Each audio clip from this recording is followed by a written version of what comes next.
versus Megamind. You either die a despicable villain or live long enough to become an admirable hero. He's Wiz and I'm Boomstick. And it's our job to analyze their weapons, armor, and skills to find out who would win a death battle. Evil never dies. It merely goes dormant, waiting for a villain to arise and spread its name to the darkest corners of the earth. Like a man so evil, he cuts in line at the coffee shop and makes balloon animals for kids and then pops them in their face. What a despicable man. The world would surely tremble at his name, Gru. Really? Just Gru? Doesn't have some sort of stage name or like doctorate or, you know? Felonious Gru, son of the supervillain known as the Bald Terror. Oh man, he's so dead. Even as a small child, Gru had big aspirations. He could make rocket bikes, cheese rays, and this dog? And his arsenal grew even more with the help of his new best buddy, Dr. Nefario. See? Now that's a supervillain name. Come on, man. With Nefario's help, Gru's gadgets grew gadgets. Flamethrowers, sticky fingers, fantastic entertainment for 2-year-olds, and a fully weaponized airship. Though I must question this thing's aerodynamics. It's loaded up with wing-mounted machine guns, a rocket thruster that can escape the Earth's atmosphere, and a whole lot of missiles. Despite the impressive firepower, Gru's go-to weapon seems to be his freeze ray, which can encase most people in ice with a single shot. With his gadgets and gusto combined, and a little teaching from the School of Villainy, Gru started making strides in the underworld of evil. He swiped the crown jewels when he was only a kid, nabbed the New York City Jumbotron just for fun, and even stole both the Eiffel Tower and the Statue of Liberty. From Las Vegas. Yeah, Gru was bad, but he wasn't good at being bad. A lot of his schemes kind of blew up in his face. The line dividing genius from moron is a thin one. Just look at us. Oh yeah, my back hurts from carrying all the genius between us. Regardless, while Gru may not have been the infamous villain he'd hoped, he did earn the loyalty of a few guys. Guys? Yeah, guys, like little guys. There's Kevin, Bob, Stuart, Otto, Billy, Larry, John, Liam, Chad. Oh, the Minions! And that's not just their role, it's the actual name of their species. Right, the Minions have existed since the dawn of life itself, over 3 billion years ago, and they all follow one instinct: to serve the biggest, baddest, most despicable villain they can find. T-Rexes, Count Dracula, AI artists, whatever evil they can lay their grubby little eyes on. Or just one eye. But finding their big boss was the easy part. Keeping them, not so much. The amount of times the Minions have incidentally caused the death of their own bosses is staggering. Wait, didn't one of them serve the Queen of England? What about it?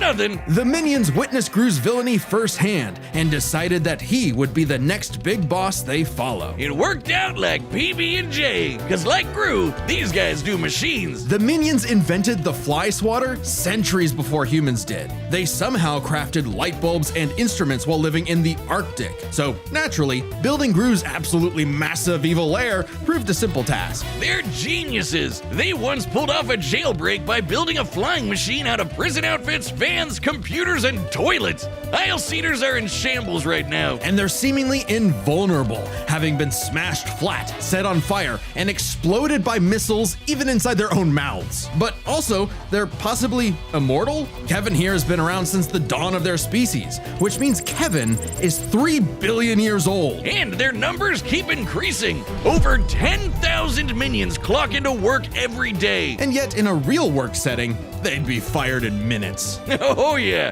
there's nothing like a banana, a popsicle, a butt, or anything remotely silly to distract them enough for plans to go off course. But these guys love TikTok. It's no wonder that, even with thousands of minions at his back, Gru still couldn't cut it as a supervillain. Maybe it was time to hang up the freeze ray for good. but not before taking a chance at his ultimate dream. Steal the moon! Easier said than done. Oh no, really? The moon? When he couldn't get the shrink ray he needed on his own, Gru required a new, even more despicable weapon. Children. Specifically, adopting 3 girls. And somehow it worked! Crime of the century, here we go! How tragic that through all the dance recitals and unicorns, Gru discovered the joys of fatherhood. Oh, story of my life. God, I'm so proud of her. Anyway, out with the villain and in with the bedtime stories. But even though he turned a new leaf for his daughters, Gru wasn't done commanding his minion army. Now he'd just do it as not a villain, by joining the Anti-Villain League. The AVL hooked him up with lipstick tasers and goop grenades, mini submarines and high-tech cars, and some great date nights with the future Mrs. Gru. Things are looking up, buddy. 5 minions even underwent experimental procedures to become more powerful than before.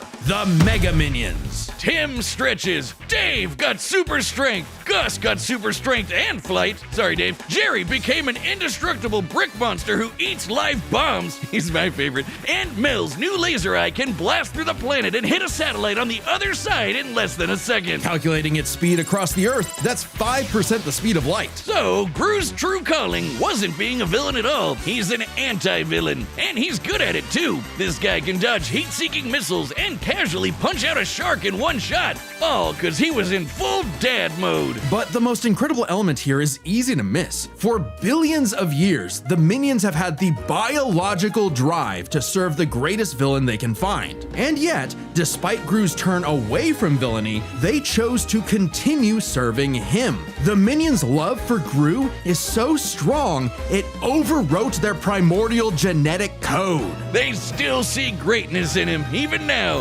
After all, Felonious Gru will go to the moon and back to keep his family safe. Wait, Kevin, don't touch that button! Okay, Megamind should be up next, but there is a chance that it got totally nuked by DreamWorks since they hit our preview last week. Don't worry, we have a plan. You can watch the complete Gru vs. Megamind episode on deathbattle.gg. That's our website, it's linked below. It has every episode of Death Battle uncut, unfiltered, uncensored. Even the weird ones. It's kind of like our own private Patreon with memberships that support the show directly. And for this week, you can get a membership for a month for free by using the code PRESENTATION. All caps, that's important. Being a member gets all sorts of extra goodies and behind-the-scenes stuff, but the important thing is you'll be able to watch the unaltered Gru vs. Megamind episode for free. So head to deathbattle.gg right now and use code PRESENTATION for a free month of membership. All caps, remember. What happens when the villain wins? On a grim, dark day, the citizens of Metro City learned the horrifying answer to that question when their hero, their Metro Man, was lost forever. Bested by the fearsome supervillain destined for greatness, Megamind. Cause if your rival's name is gonna be that on the nose, you better match that energy. Their feud goes way back to when they escaped their dying planet Superman style and immediately got in each other's way. While Metro Baby landed in a nice and cozy home, he caused the weird blue kid to crash land in prison and literally grow up behind bars. What kind of city government would make the kid stay in jail? It wasn't as bad as you'd think. He was a perfect fit for the Metrocity prison for the criminally gifted. Metro City. But while everyone outside bars loved that new kid who could fly, they weren't too keen on the boy with the big blue head and his constant string of destructive accidents. So if he was going to be the bad guy no matter what, why not embrace it and become a true supervillain? Sounds kinda like you. Megamind is a genius inventor, creating weapons to stage prison breaks before he could even talk. It does sound like me. With a bit of tutoring from Machiavellian in the ways of wrongdoing, he got to work on his crime-starting career, facing off with his destined rival over and over again. And Megamind's got everything he needs. An invisible car for getaways, assuming he can find the thing. A hover bike for flying and shooting at the same time, if he can multitask. Lasers, bombs, bubble guns, baseball bats, jet boots, and more galore. But his go-to is the D-gun, a laser pistol with various possible effects, such as destroying, decelerating, demoralizing, de-locking? De-gravity thing? I wouldn't expect a guy calling himself Megamind to have the best name ideas, Wiz. He probably based the entire thing around his favorite setting, dehydration, which turns people and objects into tiny cubes for easy storage, though they can be returned to normal with a drop of water. He did keep the whole mind thing running with his horde of henchmen, the Brainbots. These mini-mechs follow Megamind's every command, even pulling off the most incredible drone show you've ever seen in your life. Which, according to the director's commentary, is made up of over 100,000 Brainbots. Though, ironically, I wouldn't call his Brainbots, smart. That designation goes to Megamind's proper minion, Minion! Minion serves many roles for Megamind. Sidekick, guy in the chair, awkward sibling relationship despite technically being his pet. The best fish friend you could have in your plans to kidnap news reporter Roxanne Ritchie to piss off Metro Man for the 19th time this week. Or for the final time. Children, shield your eyes! He did it! Thanks to his most powerful invention of all, an orbital death ray that could shatter mountains, Metro City's hero had fallen. It was Megamind's time to rule. And he had no idea what to do next. With Metro Man dead, what was even the point? Clearly, he needed a new superhero to fight, and apparently, he could just make that happen. With his diffuser gun, he injected this loser with Metro Man's DNA, turning him into Metro Man 2.0, Titan. Megamind even trained him himself, using his disguise generator and expert acting skills. What a performer! But for all his smarts, Megamind is a terrible judge of character. When Titan turned tyrant, Metrocity needed yet another superhero to save it. Metro City. Thanks to some encouragement from an old friend, rival, who wasn't actually dead at all and just let all of this happen despite having godlike superpowers.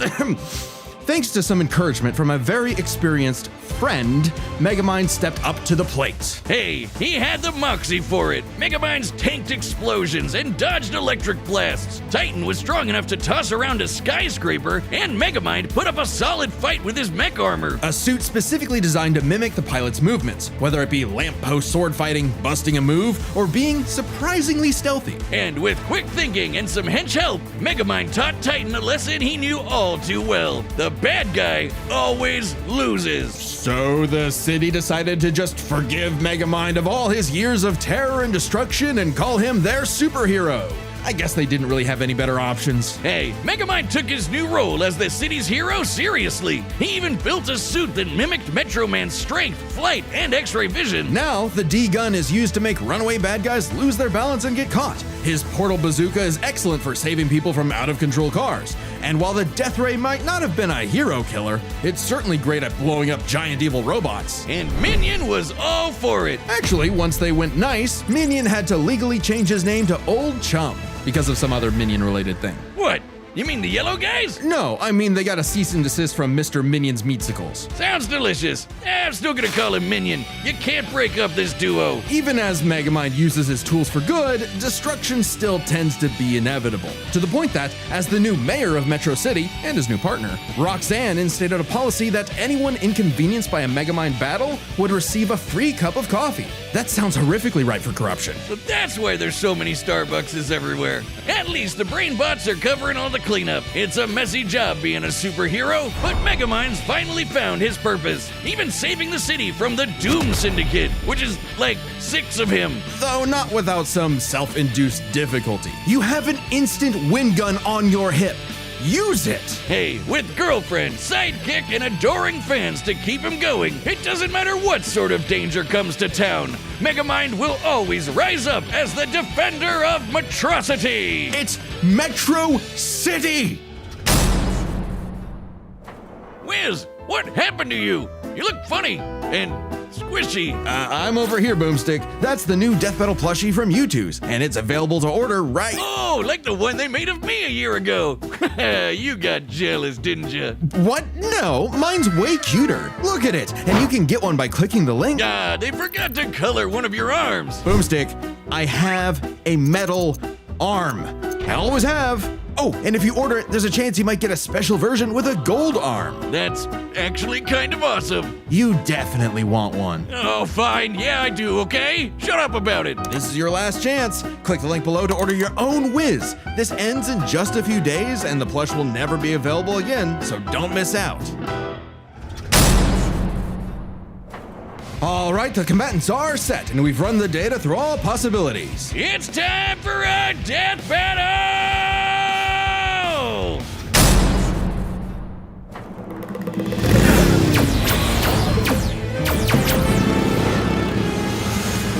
Minions, prep the artillery! We're not letting him get away! Hi, peoples! Ooh, and here I thought it was the hero who chases the bad guys! Ha! Oh!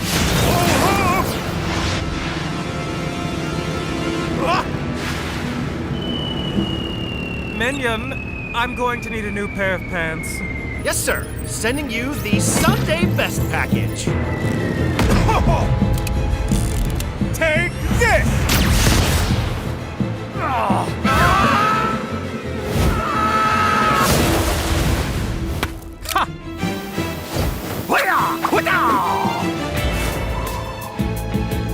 Freeze ray! A dark color scheme! Shrink ray! Henchmen who look the same! Laser gun! Ingenious weaponry! You are certainly a real supervillain!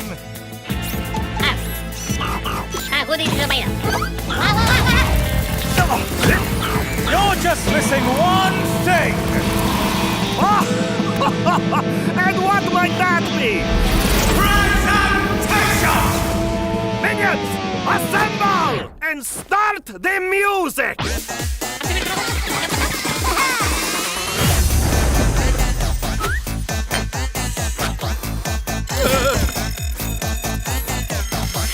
Oh! Check that mark in the morning. No, hey! We just fixed that! Come on, sir! Smash him! Oh, hey, that's kind of cute!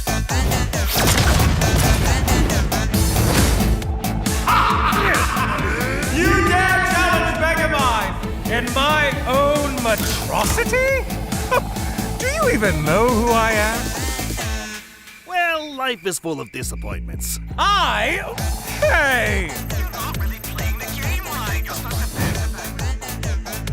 Banana!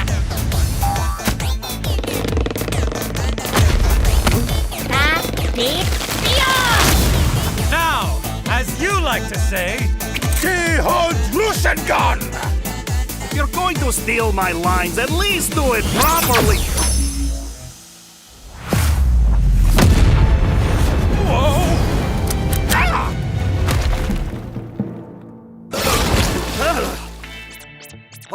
Okay, thank you for the help.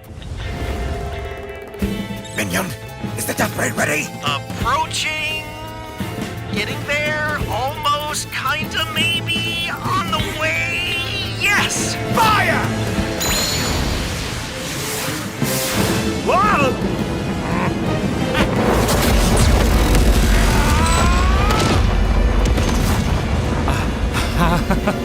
oh, Roxanne's gonna kill me.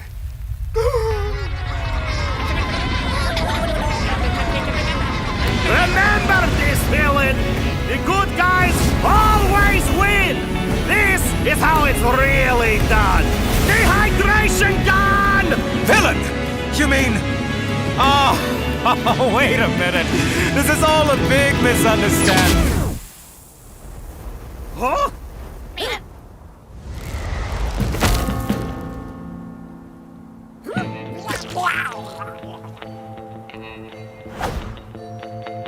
Oh, work is going to kill me for this.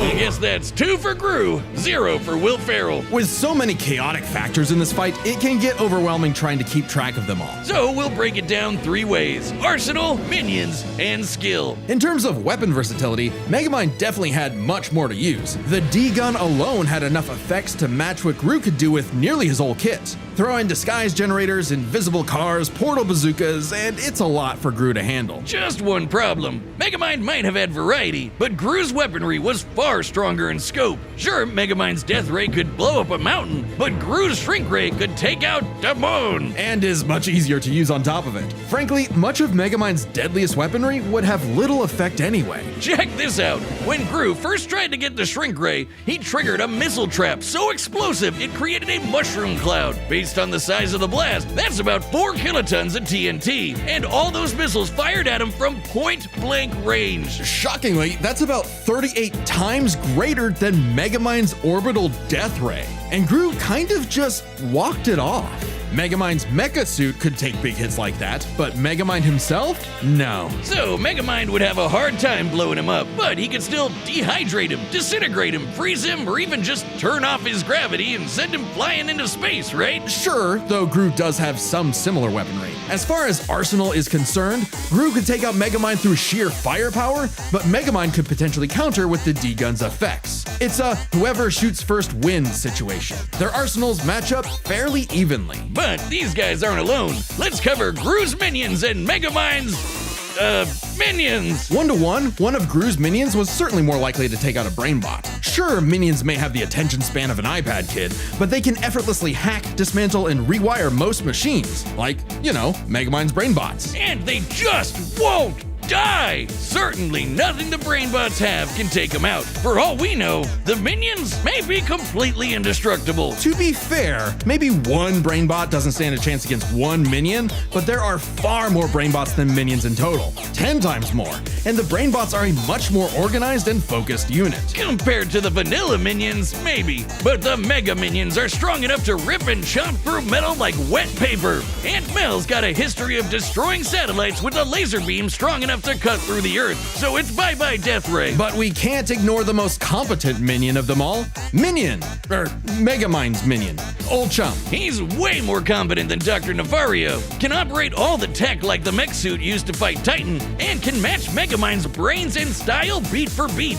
Remember that whole presentation bit in the movie? Yeah, that wasn't Megamind, that was Minion. While Megamind's army lacks the power of, say, the Mega Minions, having a second in command who's just as smart and capable as him makes up for it, making a battle of their underlings too close to call. So, if neither of them has a clear edge in weaponry or their henchmen, what matters most isn't the tools themselves, but how good or bad they are at using them. It all comes down to skill. Both Gru and Megamind have their share of less than genius moments and bad luck, but even in the face of things gone wrong, Gru tends to fail upwards, still ultimately completing his missions, unlike Megamind, who tends to fail much harder before he learns how to succeed. And we love him for it. It's not like Gru has to put up with Elvis Superman, but even during their villain phases, Gru found some success, unlike Megamind, who also has a bad habit of not using his weapon effectively, like never using the D-Gun against the Doom Syndicate, either because he can get easily flustered or he just loves showing off. So it's more likely Gru could succeed in a whoever shoots first wins quick draw situation with their arsenals. Quick draw is right. Megamind dodging electric blast is impressive, clocking in around half the speed of sound. But it pales in comparison to Gru piloting hypersonic ships into space and dodging heat-seeking missiles at Mach 10, meaning he is fast enough to win that quick draw. Gru takes skill, which finally tips the scales. After a nail-biting back and forth, he has just enough to land the winning blow first, more often than not. Sorry, Megamind. I think you losing was a atrocity. It's Metros Atros. The winner is Felonious Gru. Next time on Death Battle.